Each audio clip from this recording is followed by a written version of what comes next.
Oh boy, welcome back, listeners, to Undertaking the Colts. It's Blake Waters and JB Jordan Brock coming at you with a post-game reaction. Colts falling to the Rams 29-23 in a overtime game that looked very, very awful, if you want to be honest here.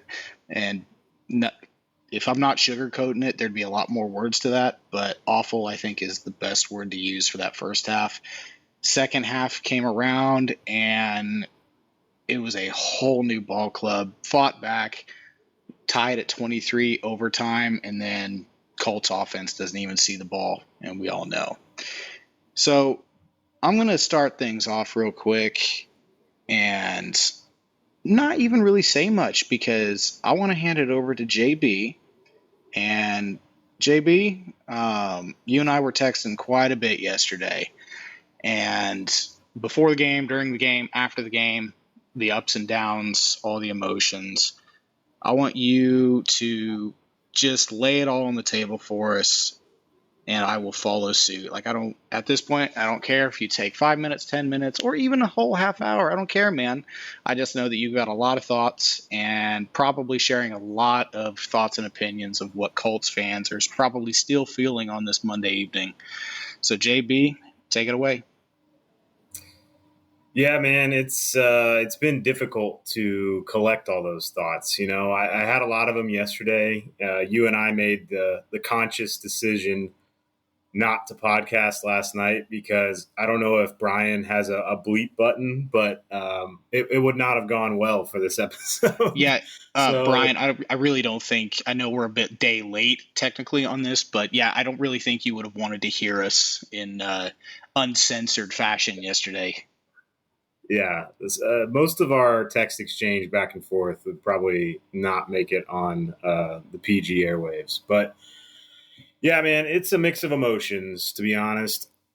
I have not been that frustrated at a first half since the Patriots game last year. And that was basically when my frustration turned to apathy. You know, I knew the Frank Reich era was dead at that point.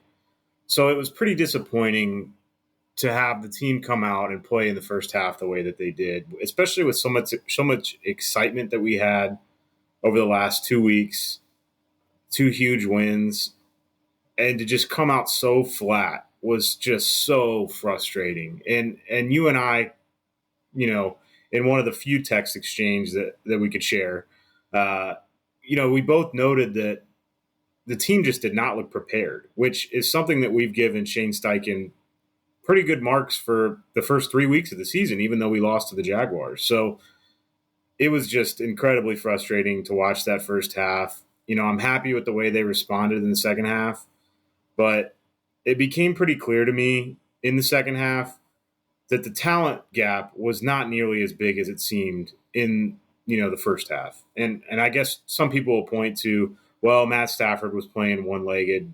That's a fair point. But our offense also came out and torched them. So I don't understand why there was such a big gap between the two halves.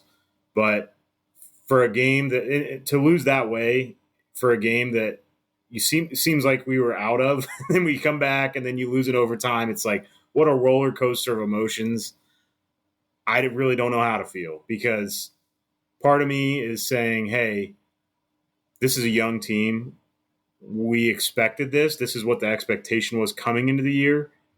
But then you get those first 3 weeks under you where you're like, damn, maybe this team isn't that bad. Maybe we can pick off some wins. It's, and then just to fall flat on your face in the first half like that. I was just so disappointed in that half of football. And it's hard for me to really take the good from the second half when there was so much bad in the first half. And now I really don't know how to feel about this team moving forward.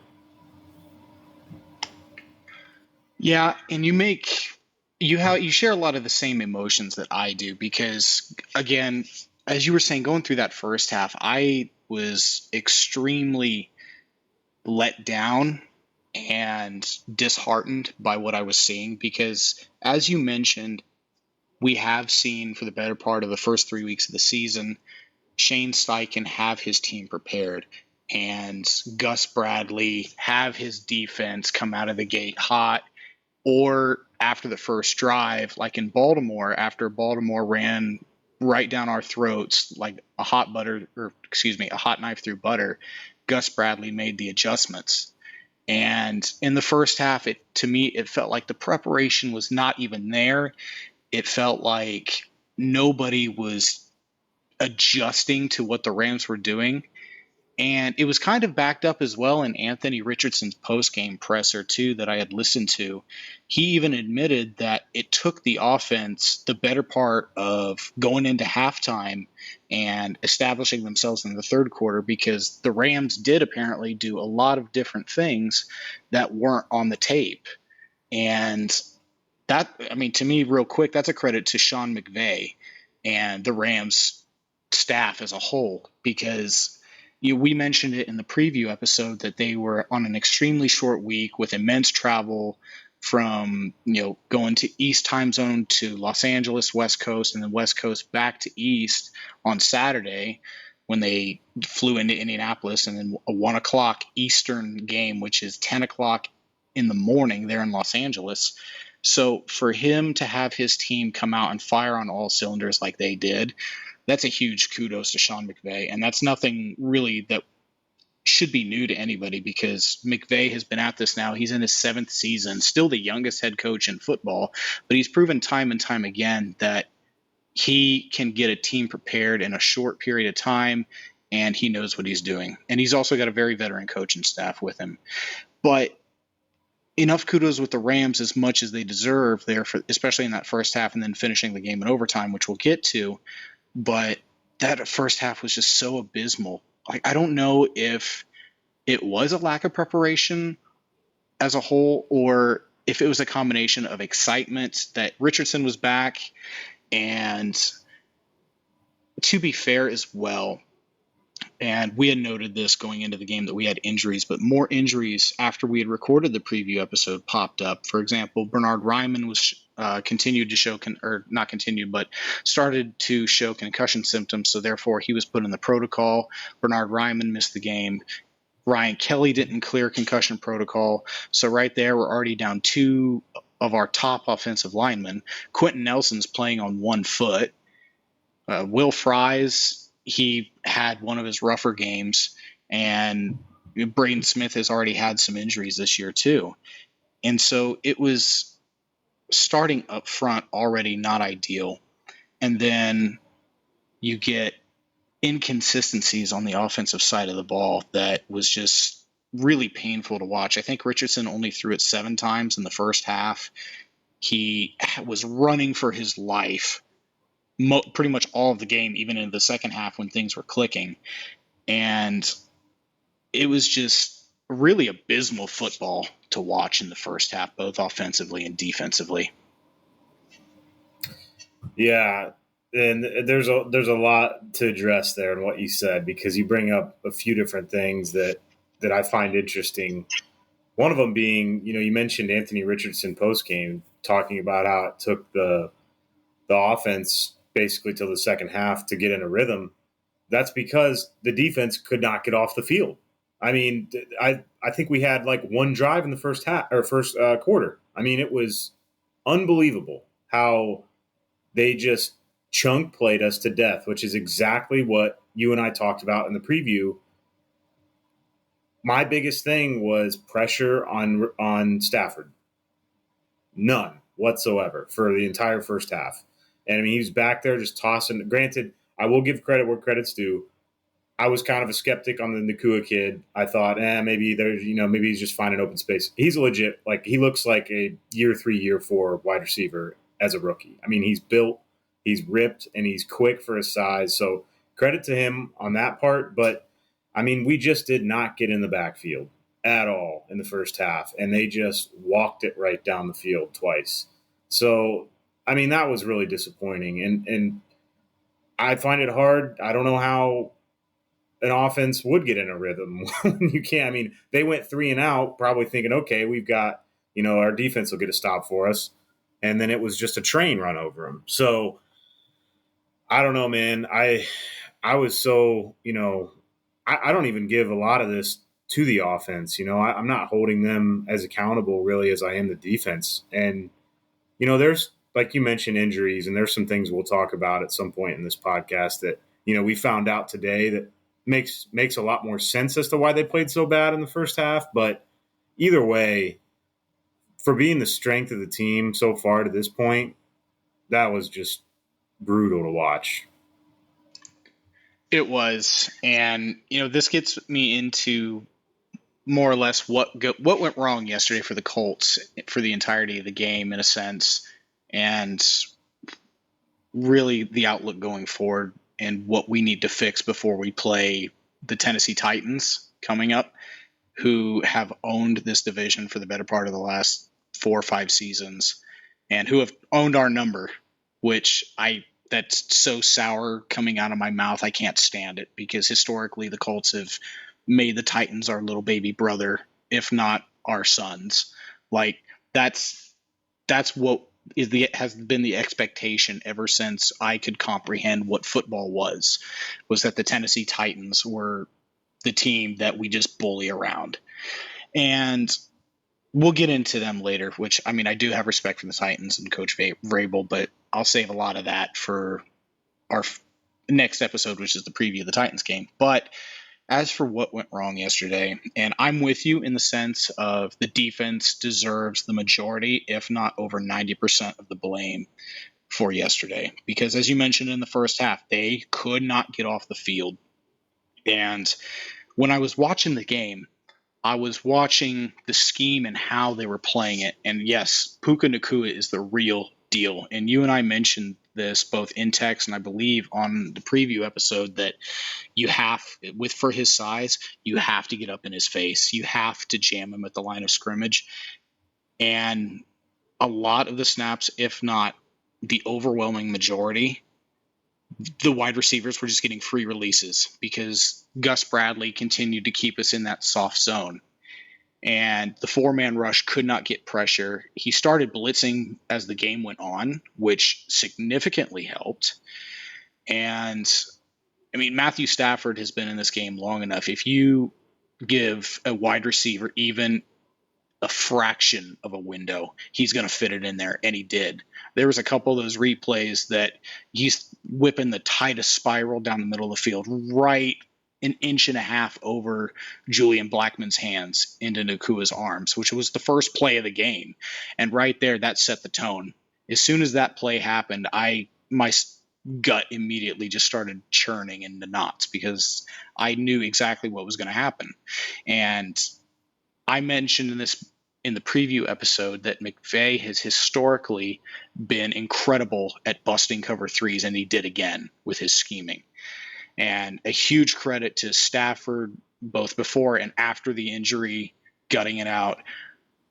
Puka Nacua just going nuclear, reminiscent of Cooper Kupp a couple years ago. Granted, we did hold Tutu Atwell for, I think it was about 5 catches and 25 yards or somewhere in that neighborhood on 7 or 8 targets. But Van Jefferson had a couple key catches. Tyler Higbee had a couple of key catches, which is a guy that you had mentioned that we needed to look out for because he burned us a couple years ago.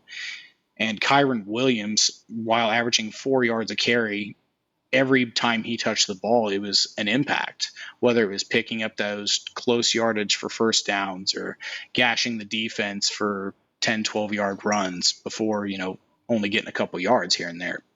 And so, I mean, the Rams just came at us with a balanced attack, and we had no way to adjust in the first half. And then overtime, that was really upsetting on how that game ended. The fact that he was left so wide open. I don't think there was a defender within 10, 15 yards of him because, I saw it at the bottom of the screen immediately. It was a missed assignment, blown coverage between Juju Brents and Kenny Moore. And Nacua just walks in with the football, basically. Yeah, I mean, this is exactly what we talked about. A big worry coming into this game was our secondary. They've held up so far this year, and it was pretty rough this game. I mean, and 2 points, kind of building off of what you're saying. I think had Stafford not gotten injured, he still would have continued to rip us to shreds because there just was not a overhaul in coverage decisions. It was just, hey, we're gonna stick with it, and maybe we'll blitz more, and it'll work out. You know what I mean? Like there was no major change made, and so if had he not, come up gimpy after that, I think it was Dio or somebody sacked him or got a hit on him.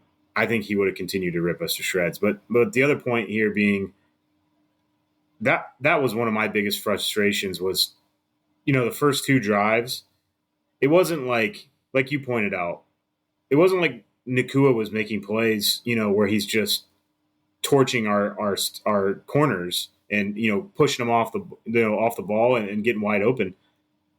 He's making catches where there's nobody within 10 yards of him.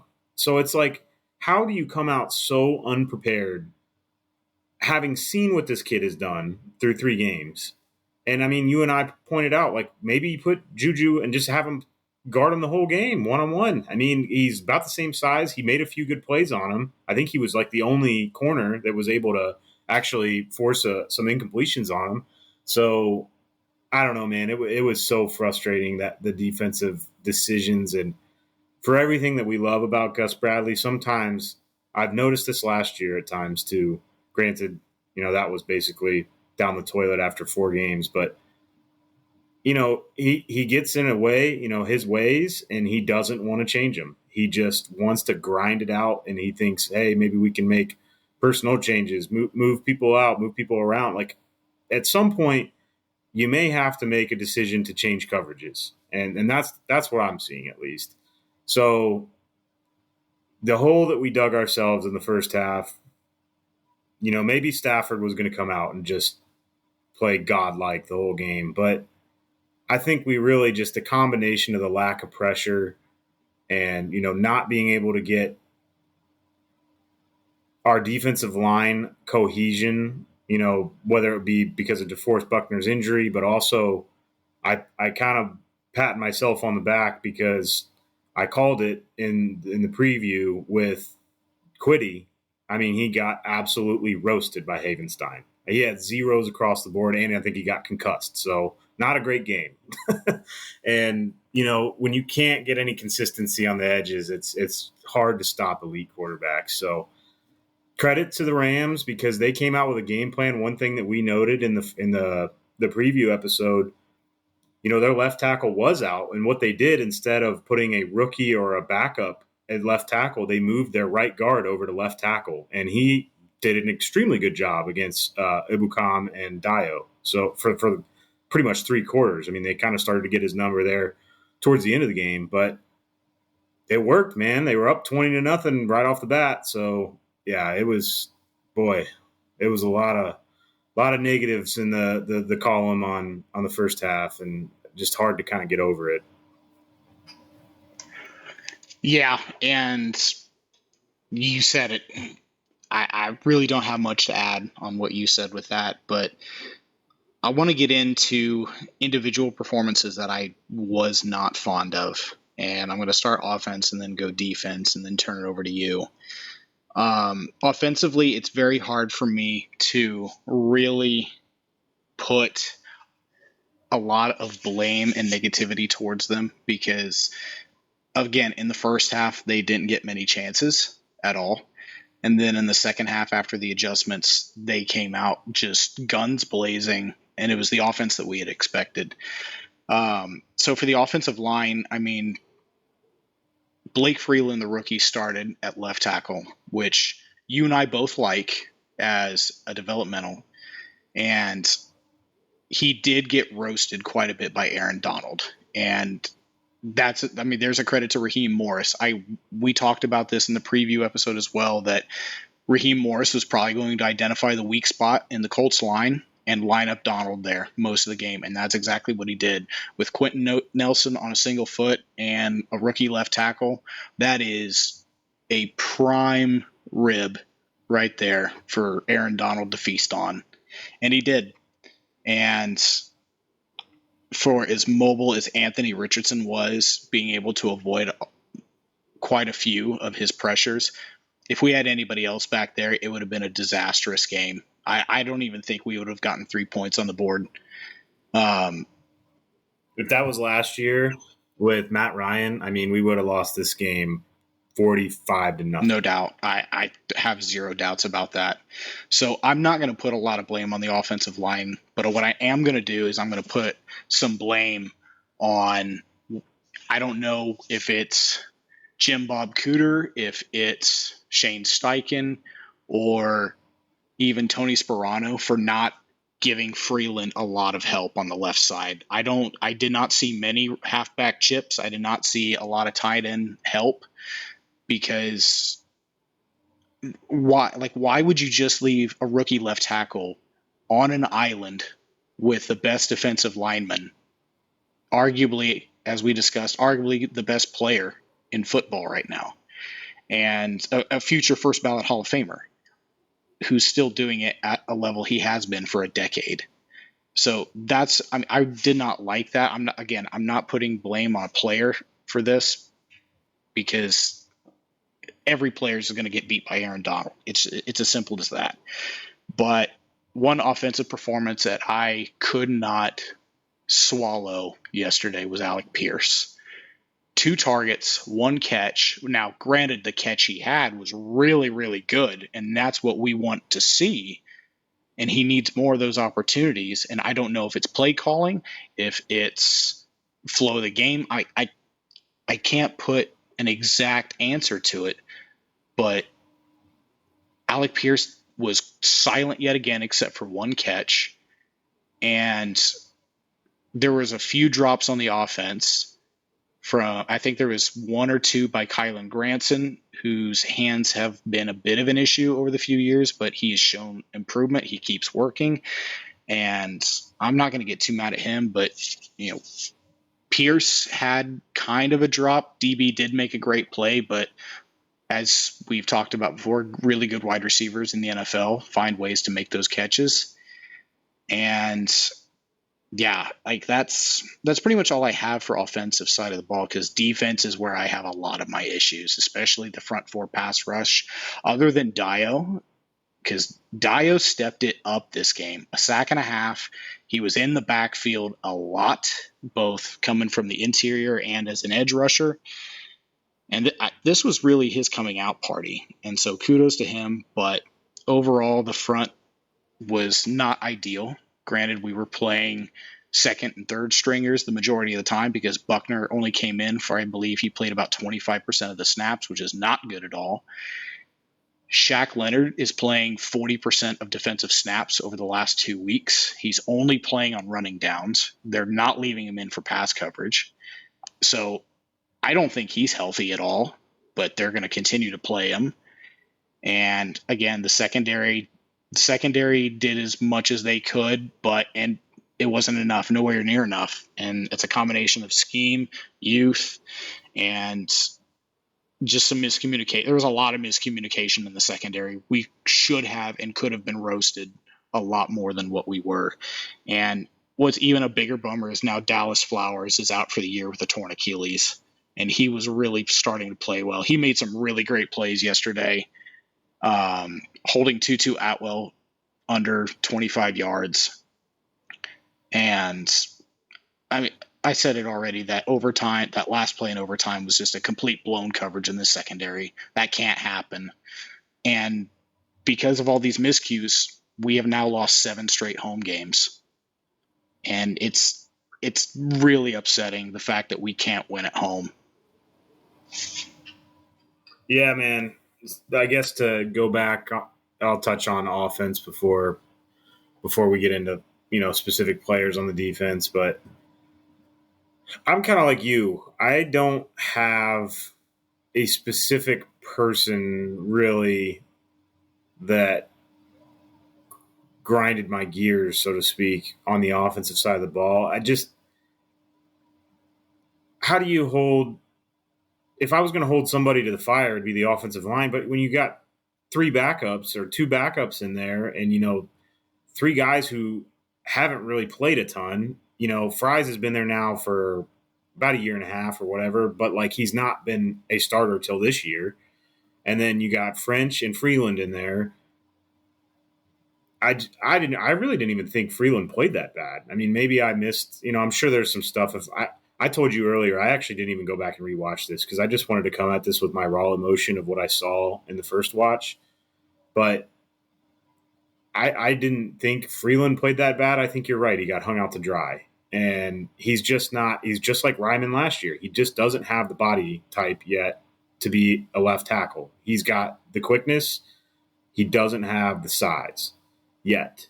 And that just takes time in the weight room and nutritional program. So I don't really know. It's also a lot of technique.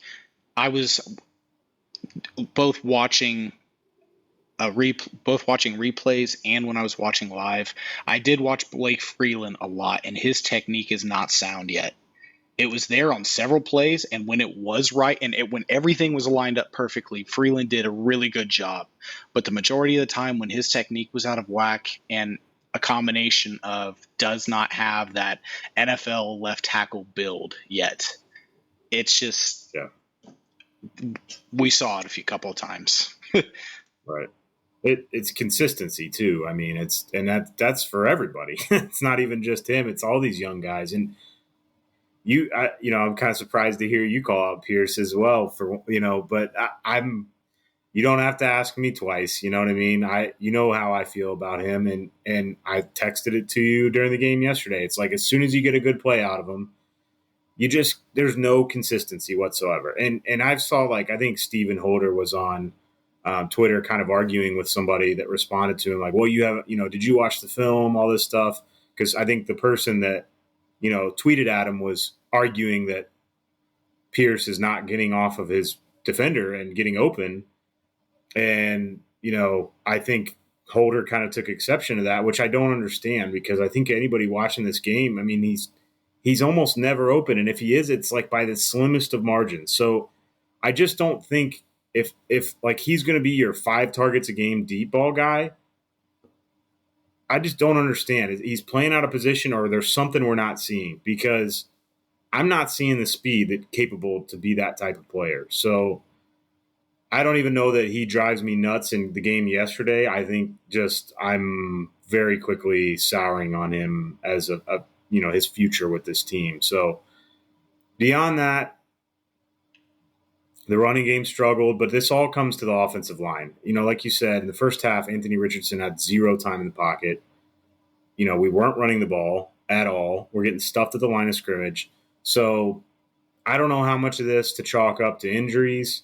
I don't know how much of it to chalk up to, for some reason, it seems like we can't get up for home games. So I don't know what the deal is there. I heard from people that went that it was actually like one of the most rowdy Colts games that they've been to in a long time because I guess some of the in-game music has changed and they're trying to pump up. Because I've heard from people from other fan bases before they come in there it's like watching a game at church. So, and Colts as a team and fans should take exception to that, but it seems like our team is kind of following suit. It's like they can't show up for the home games, which I don't understand. So, yeah, I don't know how much blame to place on this offensive, unit because the line was so injured and, the wide receivers really weren't getting open. I mean, it took a whole half for them to feel comfortable. So we also are bringing back Richardson for the first time in, 5-6 quarters of football. So bouncing back and forth like that can't help either.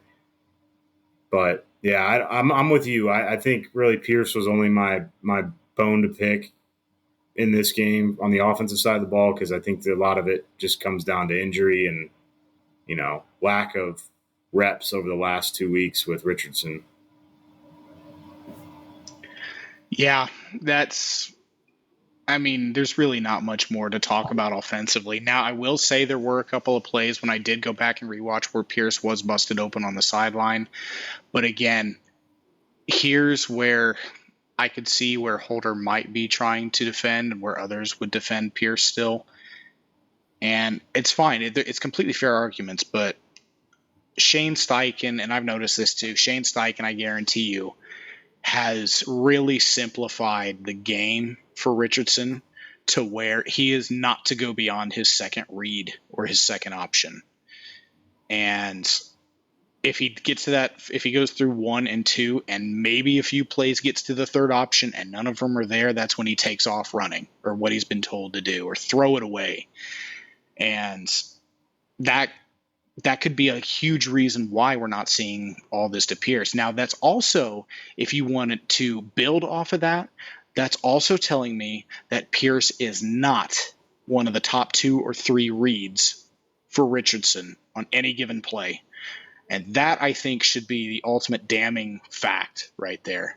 Because obviously none of us are ever going to have access to the Colts playbook, so we're not going to know who the read is on what specific play.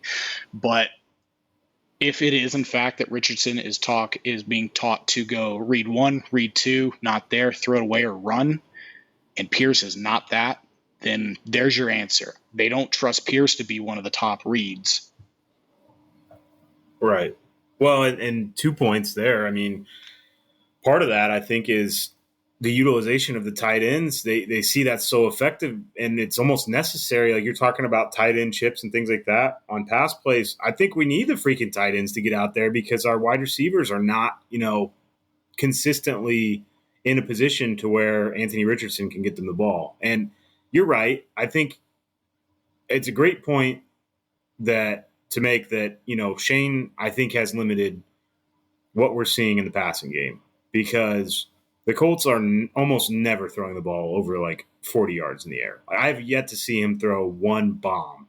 I mean, I think, what was it? Pierce had a 38-yarder, but even that just didn't seem, like a true, like a deep threat, catch it in stride kind of play. You know what I mean? That looked like they found probably more of a coverage, that they liked in an area, a spot on the field that they could throw to.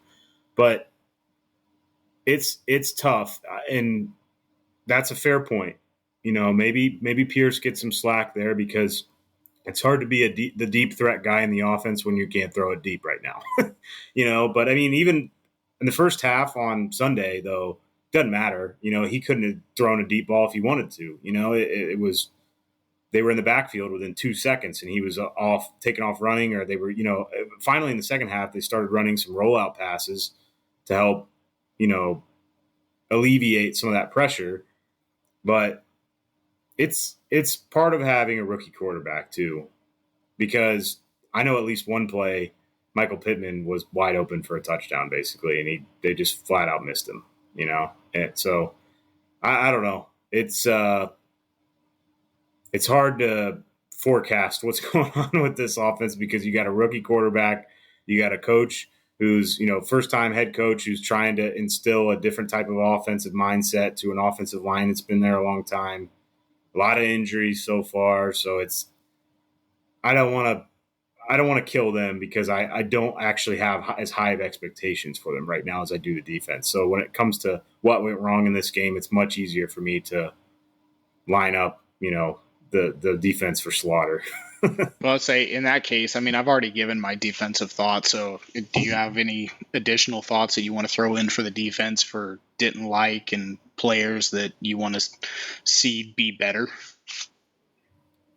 Yeah, I mean, and this is, I don't even know if it comes down to a specific player. It was disappointing to see. It's like our defense had no juice, in the first half. There was just no cohesion, and I think a big part of that. Now, if you had asked me if we'd done this podcast last night, I would have ripped our defensive line to absolute shreds. But then you sent me this morning the snap counts, and it's like I didn't even realize that DeForest Buckner was only in there for like 20 snaps or 15 snaps or something. He basically came in on third down, like you mentioned. So I was getting ready to go scorched earth on our rush defense because, I mean, whether the broadcast led you to believe that the Rams were some powerhouse rushing because Jonathan Vilma doesn't do any homework. In two games that we've had him now, he's just been completely wrong about half of the things that he's talked about. So the broadcast was trying to tell us that the Rams are this power rushing team, that they've done a great job. I mean, we talked about it last episode. It was like 2.8 yards a carry, and they ran for like 150 yards on the season. And then Kyron Williams comes out and runs for 103 yards against us. And the majority of that coming in the first half. So I would have ripped them to shreds, but I'm willing to give the interior defensive line a pass because both Grover Stewart and DeForest Buckner were not on the field nearly as much as I thought they were. That being said, I mean, I already kind of mentioned the guy that I was disappointed because I pointed out that I expected him to struggle against Rob Havenstein, but we're at the point now where Kwity Paye is technically our premier edge rusher. And, I was aware that this was a possibility and I pointed it out, but I didn't really expect him to just go over. And I don't know at one point in the game he got the concussion symptoms or what have you, but that was really disappointing to see. Just a complete non-factor. The consistency on our edges is not there. I mean, it's like one game you have one guy that shows up, and maybe that's because I don't know. I haven't seen any double teaming on the other lines yet, really, because I don't think we have anybody that great on the edge that they need to. But it all comes down for me. The success of this season on the defensive side of the ball is going to be the pass rush. I mean, we don't have superstars in the defensive backfield. We have consistent veterans and rookies, pretty much. And now with Dallas Flowers out, we kind of lost one of those consistent second or third year guys. So you can't rely on our linebackers to just bail you out of every play and be able to blitz all the time. And, EJ Speed getting in back there and Zaire Franklin, he got banged up a little bit in this game. So I know the talent is there. I would like to see the front 6 or 7, really. I don't know if it comes down to a game plan with Gus Bradley or the position coaches, but I would just like to see us try to figure out a way to be more consistent there, because I think that's the difference between this team being like an 8 or 9 win team and like a 5-win team.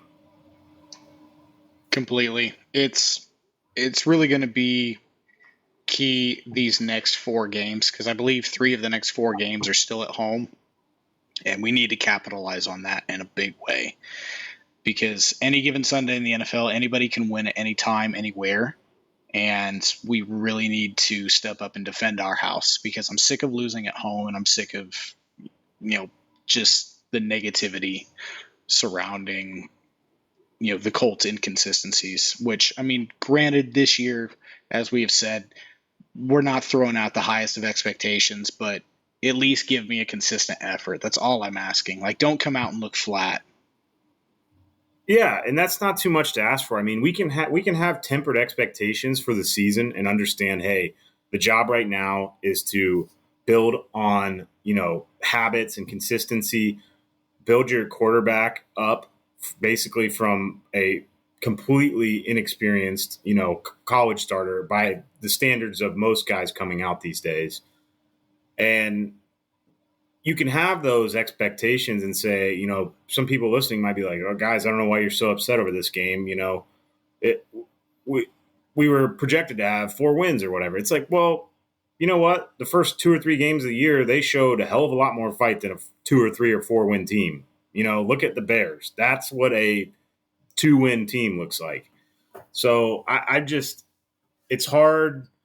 And I understand that we got to do it. It's kind of like the temper their expectations, but it's not too much to ask for like a pulse in a game. And the first half was like the most uninspired half of football I've seen in a long time. Probably the first half or second half against the Patriots last year, where they just completely gave up on Frank Reich. I mean, it was so disappointing to see that. We got to get to the positives in this game before I just keep rambling on for another half hour about the. I was getting ready to say, I mean, there's more than enough negativity that we can keep going on and on about, but I'm going to just do some defensive positives, which unfortunately there's not many. But 2 players I do want to highlight first one I've mentioned already is Dio Dengbo. I was thoroughly pleased by the consistency that he showed this game, finally, week 4. And he was just I'd look up and at least once or twice every defensive stand that we had or defensive opportunity that we had, he was in the backfield or putting some sort of pressure, and he did log a sack and a half and I think two more additional tackles for losses, and he hurried Matt Stafford quite a few times, and it was just a wonderful pleasure to see him finally put it together. And the second player I want to highlight is Mr. Consistency, the anchor of this defense. It Zaire Franklin just continues to play at the highest level. And while it didn't really seem to show yesterday, I mean he was still flying 1,000 miles an hour, laying some wood on Kyron Williams and anybody who dared enter his territory. And I think he logged another 13, 14 tackles yesterday. Still leads the league by a very healthy margin. And Yeah, he had 12 tackles and a half sack, and I think he missed an entire series. yeah, so there you go. And the one decency that the broadcast did yesterday was mention that he does work out with Bobby Wagner in the offseason, which is absolutely hilarious because I compared him to Bobby Wagner in this cover three defense, just a tackling machine eating up anything that doesn't get past the line. So, those are my two really big kudos to you. And so, JB, I want you to go ahead and take it for a bit, both defense and offense. What did you like yesterday, man? Yeah, I mean, as a team overall, I like the grit. I like the comeback, right? Like we have to take positives out of this. They did show a gritty mentality, and part of that, even to me, maybe not even as much the players, but that signals to me that Steichen gets it, right? He had a halftime speech that resonated with his players. They came out, they played the second half with their hair on fire, and they almost came back and won this game when really they had no business doing so. So through the first 3 weeks, we've seen they're capable of winning games, and I want to take away like the positives of Steichen's ability in those games, even when we've struggled. Like last week, we struggled in the first two series against the Ravens, and we bounced back. So I guess I'd rather be in a position where maybe we start slow and we're figuring it out and coming back and winning some of these, and then maybe losing close, as opposed to the previous regime where it was like play awesome for a quarter and then blow it for three and lose by 2 touchdowns. So yeah, that's one of my takeaways for the team as a whole. On the offensive side of the ball, the tight end play was great. Ogletree was great. You and I kind of traded jabs about Granson because I picked him as my player of the week on offense, and he had one drop that I'll attribute to him. The other one I thought was a bad pass, but he's still getting open, man. He's finding those spots, and it could be just the play calls that Shane's coming up with, but there are so many plays where Kylan is open and he's got speed as a tight end. I really like him. And then, like I said, Ogletree, and then Mo Alley Cox out of nowhere with like a 30-yard touchdown or whatever. And that was one of the best throws I've ever seen out of Richardson. I don't even know how he got it off. But then, for Big Mo to catch, haul it in, and then take, two defenders, I think another 5-8 yards into the end zone was pretty cool. So I thought our tight ends played well, and leading that throw that I mentioned leads into Anthony Richardson. I mean, he has to be the biggest positive out of this whole thing. I mean, it was a struggle in the first half, I think, for him to get back in the groove. But part of that is coming off an injury. And, I think the broadcast mentioned as well that he had not only the concussion, but he was still kind of trying to heal up his leg injury from the Jacksonville game, I believe. And in the second half, we saw truly what he's capable of throwing the ball, because their back was against the wall. In the first half, they still tried to commit to the run, and it just wasn't there. In the second half, they really started off just slinging the ball around, and then what do you know? The run game starts opening up a little bit. So I think sometimes we might be a little too conservative with his ability to throw the ball, and he's only thrown, to my knowledge, he's only thrown one interception this year. Granted, he's missed 6 quarters of football, but either way, as a rookie, that's still pretty good. So I was really impressed with his second half play. Leading the team up and down the field multiple times. It's unfortunate that last drive in the fourth quarter couldn't get going anywhere because I had all the makings to. I thought for sure he was going to lead us into field goal range, and then Matt Gay was going to walk it off. But you win some, you lose some in this game, in this league. So those are the positives I had taken away on the offense. On the defensive side of the ball, I'll give credit where credit's due. I'll eat my shorts here with Dio. I mean, he played great. I'll give it to him. He played great. Zaire obviously played out of his mind for somebody who got what looked like pretty nicked up there at one point, and they had to kind of walk him off the field into the blue tent. I thought Kenny Moore played pretty well. My bone to pick with the defense in the secondary was almost more of just like the game plan as opposed to the play itself. I mean, we still see some of these freak plays because what people forget is Kenny Moore is sub 6 foot. Like, he is a small corner, and he plays much bigger than that, and he hits like a ton. I think Kenny's only like 5'9" or 5'10", if that. Yeah, and he plays way bigger than that. So I was impressed with him. There's positives to take away from the defense, even though most of it was frustrating. But like I said, I think more so even than the individual performances, my issue was with the game plan on defense. And I think it really showed. Yeah, and so I'm going to kick it or get into the offense here because I've already spieled about the defense.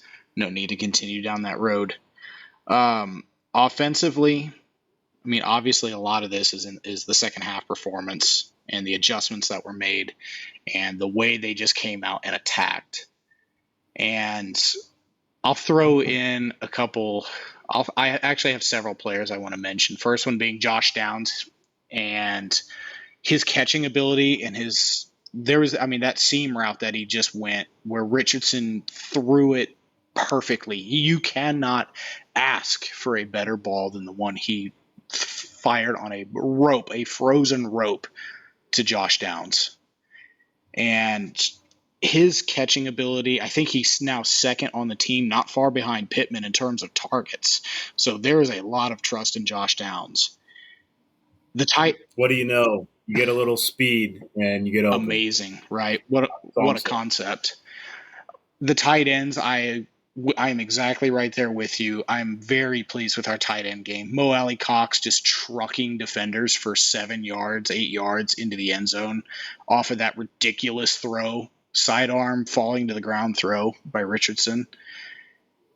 And then let's see here. Zach Moss just continues to run so hard no matter what the result is. He does not give up until somebody throws him to the ground. And with Taylor coming back, it's going to be really hard to keep Zach Moss off of the field. Between his pass pro abilities, he can catch a little bit out of the backfield, and just how hard he runs between the tackles. It's just going to be very, very hard to keep Zach Moss limited to 20, 30% snaps. And getting into my final player, which you elaborated on, I do have quite the spiel here for Anthony Richardson. Because, yes, he has only completed 56% of his passes this season, 56 or 57, somewhere in that neighborhood. He has only thrown one interception. That was in the Jacksonville game. He has fumbled a couple of times, but I attribute one, maybe two of those fumbles. I think he's got 3 fumbles on the year, but 1 or 2 of those fumbles were just really well-timed peanut punches by the defender. The one on Sunday, he should have just not got airborne. That's my take on that. You can't go airborne. That's completely fair. But I want to really dive into Richardson here because I want to really make this a point. Richardson's play goes way more than the box score. Okay? I guarantee you, and I've already seen this on X, formerly known as Twitter, I've already seen the haters come out and be like, he only completed 11 passes. His completion percentage yesterday was 44%, 11 of 25. The throws that this man made were unbelievable. The one to Alec Pierce was Aaron Donald draped on his entire lower half and into his core. There is no reason for any quarterback to have completed that toss. He was off kiltered, arm just flung it, and that ball was still a frozen rope where Alec Pierce could go up and get it. The throw to Mo Alley Cox, as we mentioned, at a 45-degree angle going down to the ground. Yes, Richardson did miss throws. We know that he needs to get more refined in his accuracy. But the throws that this man can make are alien-like, and his athletic ability is second to none. He's in the same athletic category as Lamar Jackson. He's the size of Cam Newton. But to me, his most impressive feature is his pocket awareness. Even on the plays that were not designed to be any sort of rollout or play action movement or moving the pocket laterally, there were several instances where he felt the pressure as though he has been in the NFL for 6-7 years, and you see him drift away or step up, step back. It is a thing of beauty to really dissect it and watch. This kid is going to be unbelievably special if he can hone in all of his talents. And for those of you that want to continue to hate and continue to be box score junkies, please do yourself a favor and take 5 minutes and watch an Anthony Richardson drive, or watch a half for all I care. It baffles me, and it's the same argument with Lamar Jackson, with any mobile quarterback really, how people can continue to criticize these guys just based off of the box score. Like, just watch the game and you will feel in your home, on your couch, through a television, you will feel how special that this kid is. And I'm just beyond excited to see his growth as this year goes on, once he gets an entire NFL offseason under his belt, and what he can become for the Indianapolis Colts for 15 plus years, or however long his career may be. Yeah, it's funny that you mentioned, because I was thinking the same thing. You and I didn't even talk about this either. I saw a lot of the same stuff on. I was actually somewhere along the line. I joined some random Facebook group like Indianapolis Colts tailgaters, and at one point I checked it like at halftime. I just checked like Facebook, and that was the first thing that popped up. And I'm like, yeah, I'm leaving this group. This is a bunch of morons. But it was all that. It was people ripping Anthony Richardson to shreds. And it's like, you're exactly right with the box score junkies. Like, did you watch the game? Do you have eyeballs? Do they work? Like, I could count on one hand. There's 2 passes from that game that I think he missed, and it wasn't because of, like, he was being rushed out of the pocket or the breakdown in the offensive line. There was one on the sideline to Michael Pittman that he overthrew him by, like, 2 inches, and Pittman stretched out and he just couldn't get it. And that was, I mean, he was wide open. That should have been a completion for first down. The other one being the pass to Pittman in the end zone. He just waited way too long to throw the ball. And that's inexperience. It wasn't even a missed throw. Pittman got a no-call face mask. Guy ripped his helmet. And then it just gave the defense just a little bit enough time to get there and make a play on it. So it really wasn't even that it was a missed throw. It was just a decision-making thing, and that is what comes with reps. So I don't have anything for the people that are already giving up on Richardson through 4 games, because if anything, I think, didn't he set like the record for rushing touchdowns through 4 games or something for a rookie quarterback? Yeah, So yeah, he did. like, I mean, I don't know what else you expect out of the kid. And here's the other piece to this. We've already talked about it with the offensive line. I hate to break it to you folks, but nothing has changed there in terms of the players that are there. So they also are learning how to block for a completely mobile quarterback versus statues, which is what they'd done the previous 2 or 3 years. I mean, I guess you could argue Wentz is a little bit mobile, at least he thinks he is. But this offensive line was one of the worst in football last year. So to think that they're like all of a sudden going to be incredible and he's just going to have 10 seconds back there to make every throw is just not realistic. So he's learning trial by fire right now. And we have to kind of take a step back and understand that he's going to make mistakes as a rookie.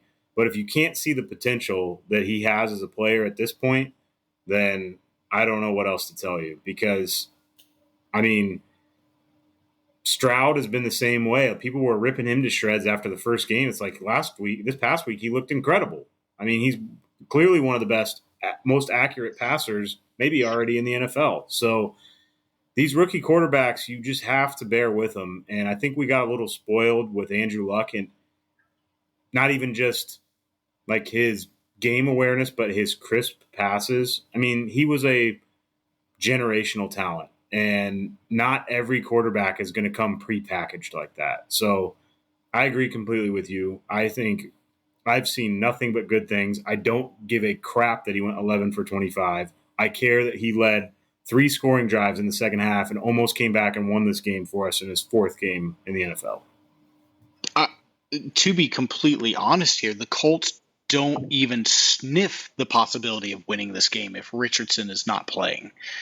If somebody, I have yet to come across this, but if somebody's out there lobbying for Gardner Minshew is not doing a GD thing to get even remotely close as what Richardson did. And the Rams would have had 8 sacks in the first half if Minshew was playing. Yeah, and completely all due respect to Gardner Minshew, because we've stated we love the dude, but he's not the talent of Anthony Richardson. And to think that this game was the very first game where Richardson played all 4 quarters, because he missed week 3, he played a quarter and a half week 2, and he played 3.5 quarters in week 1. So you add that math together, coming into week 4, he had played 5 full quarters, if that. And so he's not even in double digits of quarters of football played in the NFL, excluding preseason. And he, again, this has been a dead horse that's been beaten, but it's worth it because he only had 13 collegiate starts.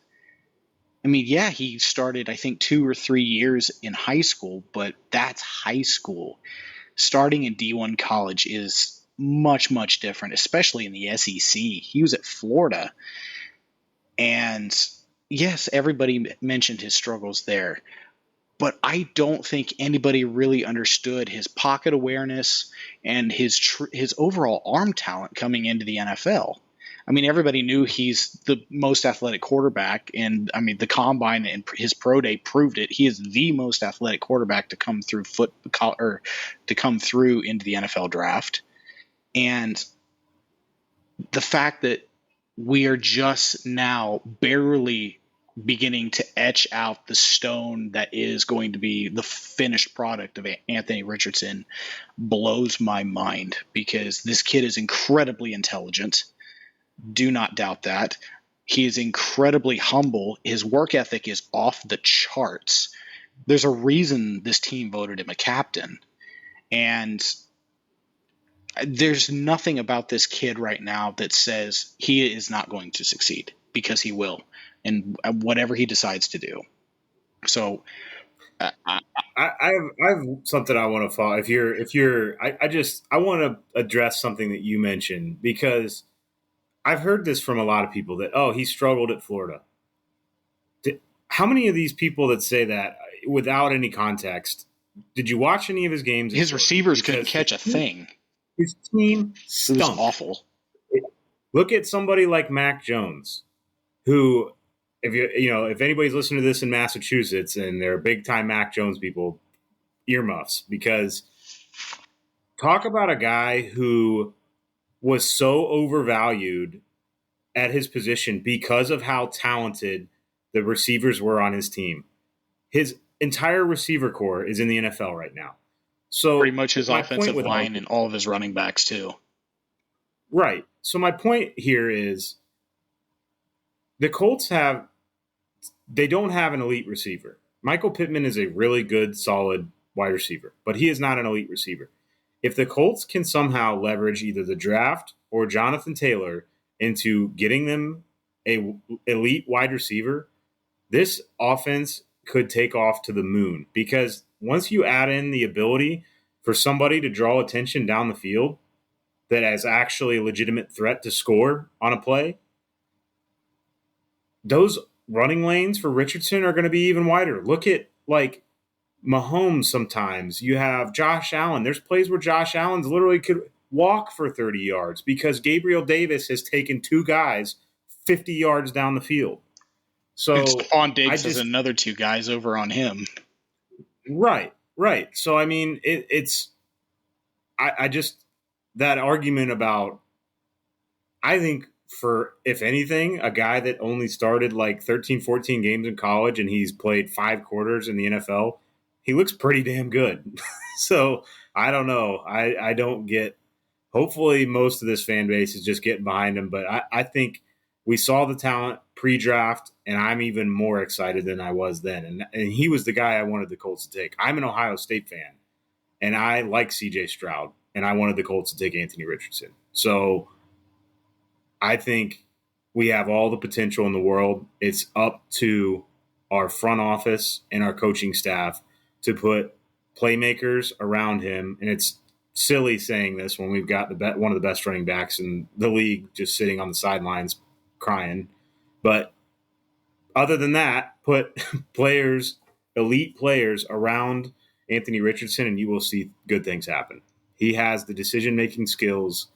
He has the intangibles, and is arguably one of the best raw talents I've ever seen in terms of just a football player in general. I mean, his size and his passing ability. I mean, even people like Cam Newton, you know, I don't know that, Cam Newton was a great player and he was a threat on the ground, but Anthony Richardson is a far crisper looking passer than Cam Newton was. So when you couple those two capabilities together, the we're shooting for the moon here. We just got to get the people, the personnel in place, and get some damn wide receivers that can get open. Yeah. And that kind of brings me into this next area of kind of the look ahead.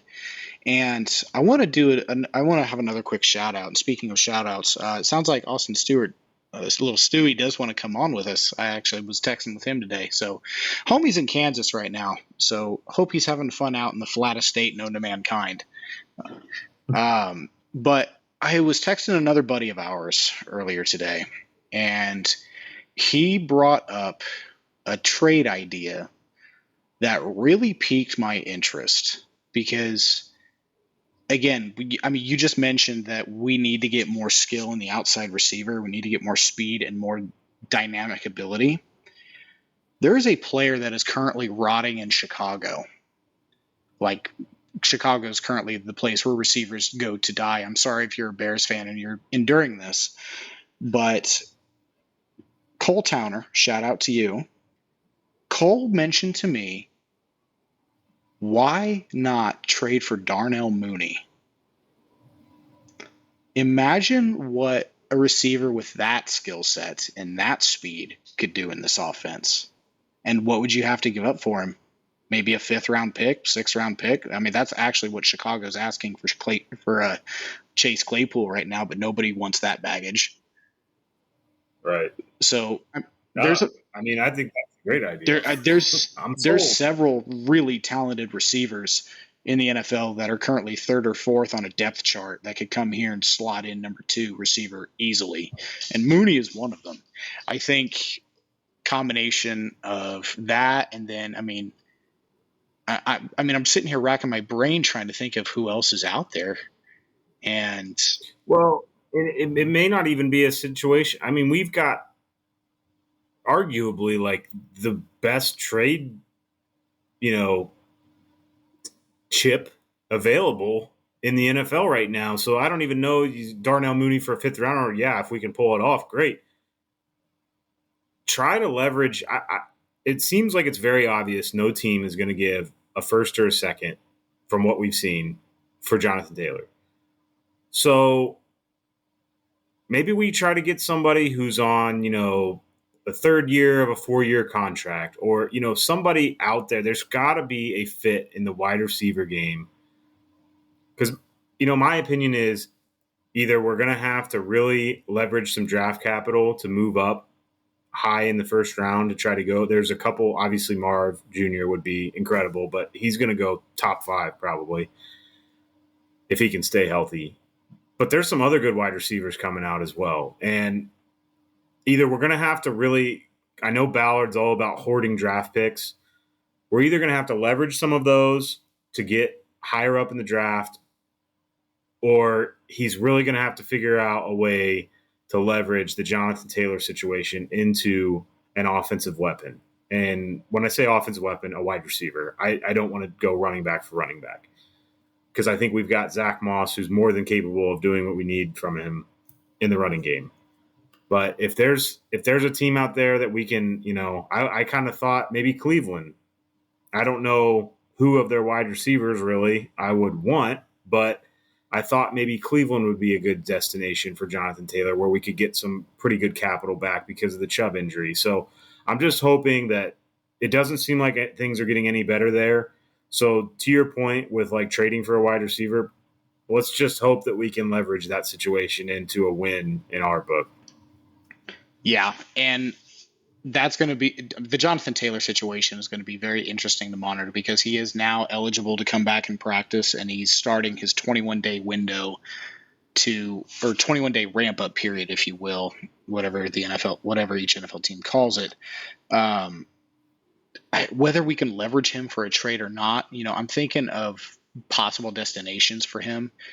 And, you've got Carolina could be a possibility. The Rams are a possibility, because Sean McVay does like to have 2 feature backs. And with the departure of Cam Akers, there's an opening there. I mean, you could offer him to the Bears. The Packers clearly do want him. Miami has wanted him. But they're clearly shoving their noses up at us for asking for Jalen Waddle and Christian Watson, respectively, which, in a sense, rightfully so, because in today's NFL, wide receivers are so much more valuable than running backs. And, if we could do some sort of package, whether it's Jonathan Taylor and a draft pick for a wide receiver and a draft pick, I don't know. Chris Ballard's going to have to work some magic with this one. But, in terms of the NFL draft coming out, obviously, as you mentioned, Marvin Harrison Jr. is just the absolute ideal thought. Having another Marvin Harrison in a new era of Colts football is something to absolutely salivate at. But, in terms of other receivers coming out, I know Malik Neighbors out of LSU, he's more or less following in the same lines as Justin Jefferson and Jamar Chase. LSU seems to be wide receiver university at this point. Ohio State with, what's his nuts? Egbuka. Yeah, that would be a fun one to have too. And then Keon Coleman, Florida State. Yeah. That kid's a stud. That would be, because I think he's got decent size. I think he's like 6'1" or 6'2". He does. But here's his speed and size is a great. And see, combo. That's where we need speed and hands and really separation, because we have the possession with Michael Pittman. We have your quick twitch slot guy that just overall quick twitch guy, because Downs is starting to line up on the outside a couple times. And there's even in the second round, you can find really good wide receivers in the second and third round. Look at Pittsburgh. Pittsburgh just goes and plucks wide receivers from any round in the draft, and all of a sudden, where did Mike Wallace come from? 6th round or 7th round, whatever he was. So there's value everywhere. And you look like you're itching to say something. Well, I'm just calling back to the Packers thing that you mentioned with Christian Watson.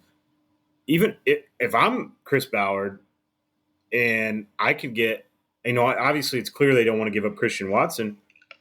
Romeo Doubs I think is great. I don't know if they'd be willing to give him up, but he's 6'2", 200, and he runs a 4.47 40. So, I'd take that. and he's on my fantasy team, so I'm a little partial to him because I've been paying a little bit more attention to him this year. But he has played really well, and he's starting to come into his own after last year he didn't do a whole lot. So I don't know, man. That would be if we could even get him out of the Packers and maybe like a 6th-rounder or something. Or I don't know. I don't know what the value is of Jonathan Taylor at this point, but I would take a guy like Dobbs, who's a young guy with a lot of potential. Another guy, the thought of the Chiefs getting Jonathan Taylor makes me want to puke. But another guy that I really like that hasn't really done a whole lot in his first year and a few games is Sky Moore. I think he's a young, twitchy, fast wide receiver that fits the mold for what they've been using out there. And he's got all the talent in the world. I think he just hasn't really had a chance to showcase it yet. So there's a lot of those young first, second year guys out there that have proven just enough that I feel like if we can leverage Jonathan Taylor into getting one of them, I'll take that as a win. If it's not going to come with the first round pick we'd hoped it was going to, which it doesn't seem like it's going to. Right. And I don't know if you saw my facial reactions just now, but I had a light bulb come on. And this is a long shot, but I think it's worth a shot because this player's in a contract year.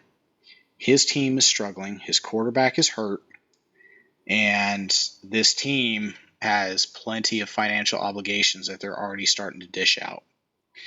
With Joe Burrow having his large contract extension and they're going to have to pay Jamar Chase, T. Higgins is in the final year of his deal, set to hit free agency, and Cincinnati has not even sniffed at the possibility of giving him an extension. T. Higgins is 25 years old. He was a second-round receiver. I think he was the same draft class as Michael Pittman. Went either a slot or two above or below him. I think it was 1 or 2 slots above him. He came out of Clemson with Trevor Lawrence and those amazing Clemson teams back then, 2-3 years ago. Higgins, I believe, is 6'2 or 6'3 and runs pretty quick for his size. And he's sure-handed as all get out. What do you think it would take for if Cincinnati continues to struggle? Because Joe Burrow is not healthy at all. I don't think they want to give up, but this might be a year where Cincinnati just needs to lay low and keep Joe Burrow safe because he's number 2A right underneath Mahomes in terms of quarterback rankings in the NFL. He needs to get healthy, and the Bengals could probably use a couple of additional draft picks. I don't know if you want to include Jonathan Taylor because Joe Mixon's there, but Mixon I think he's 28, 29. So they might be looking to shoo him out the door in the next year or two. I don't know. But could you imagine this offense if T. Higgins were to come wear the blue and white? Yeah, man. I mean, it would definitely help open up the field more for sure. I think he'd probably take a third rounder. Maybe we could get away with. I don't know. It's really hard for me to understand draft capital in the NFL the way things go these days. Like if you would have put a gun to my head before all the trade talk with Jonathan Taylor, I would have said, oh, maybe a first and a second. It's like, well, barely. Maybe we can scrape out a third. I don't understand how. I mean, I get it. Like they're valuable picks, and the drop off from the second to the third round is so big, and that's why people are really coveting those picks. But I don't know, man. I really think I don't see the Colts making a move with draft capital unless it involves Jonathan Taylor. So I think we're going to have to find a team that fits the mold of somebody who needs his services. And I don't think that would be more of a want for the Bengals than a need at this point in time. Right. I mean, because if a trade hypothetically were to happen, I think it would have to be Jonathan Taylor with a 4th and a 6th for T. Higgins and a 7th. I mean, something like that. Because Higgins is valuable. He's easily the best number 2 receiver in the NFL. You may not have to give up that much though, because the contract year being part of it. Well, I was going to say Jonathan Taylor also looking for a contract too. Right. I don't know. Again, on paper, trade doesn't really make sense, but anything can happen. All we know is they got to do something. Whether if it's not this year, they have to make a move in free agency, or the days of trading back our first and second rounder to get 14 third and fourth rounders. We just got to sack up here at some point and make a big move in the first or second round to really get somebody who is going to be able to set us apart on offense, because right now we're playing with a bunch of pretty decent guys, nobody great on the outside. Exactly. We need an injection of dynamite, if you will, on the offensive side of the ball, receiver specifically. So, kind of putting a bow on this one because we hit a lot of negatives and then we threw in a few positives. But overall, my outlook is still really positive for this season. There's just so much that's developing before our eyes and so much to keep looking forward to, because the Colts are going to be, as long as AR is taking snaps, this team is going to be competitive in every game.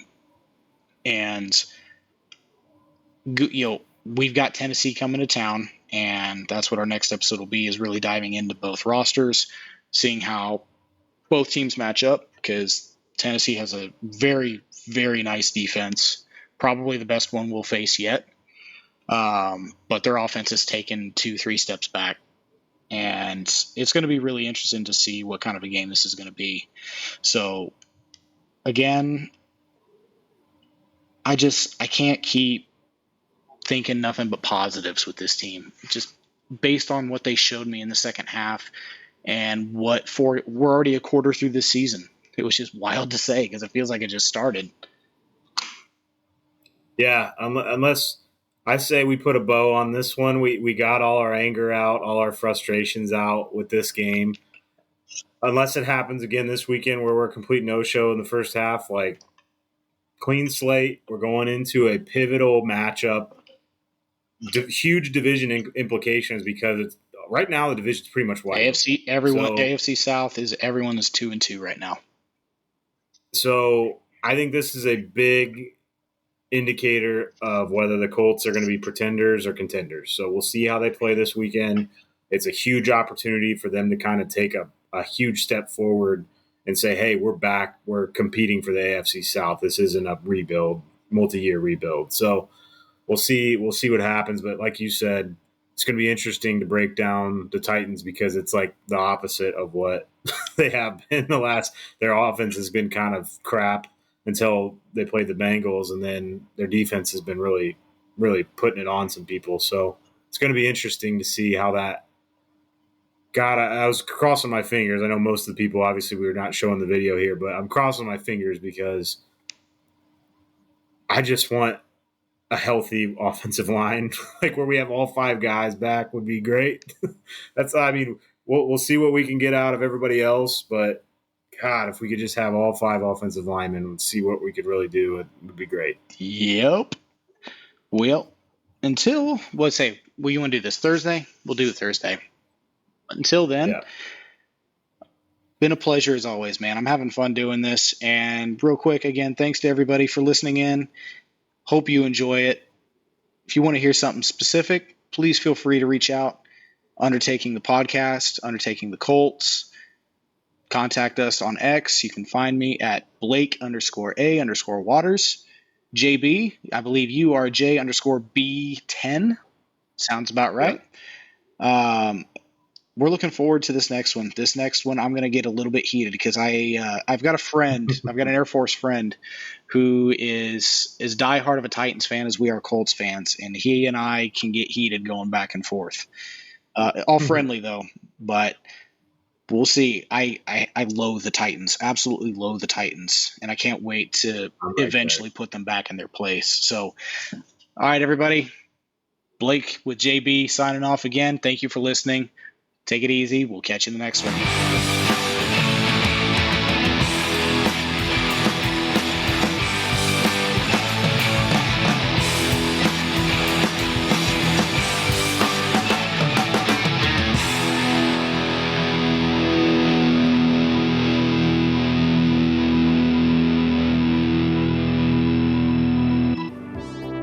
Undertaking the podcast is brought to you by Indiana Donor Network.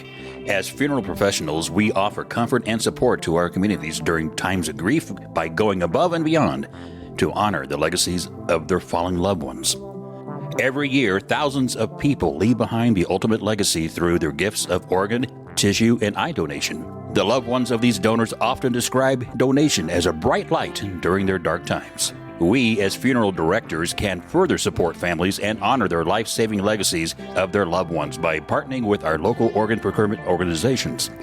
For example, our OPO, Indiana Donor Network, has a funeral home partnership program. It's easy to sign up and comes with amazing benefits, including donate life supplies to display during a donor's funeral service. If you're a funeral director in Indiana, check out Indiana Donor Network's Funeral Home Partnership Program at indianadonornetwork.org/funeral directors.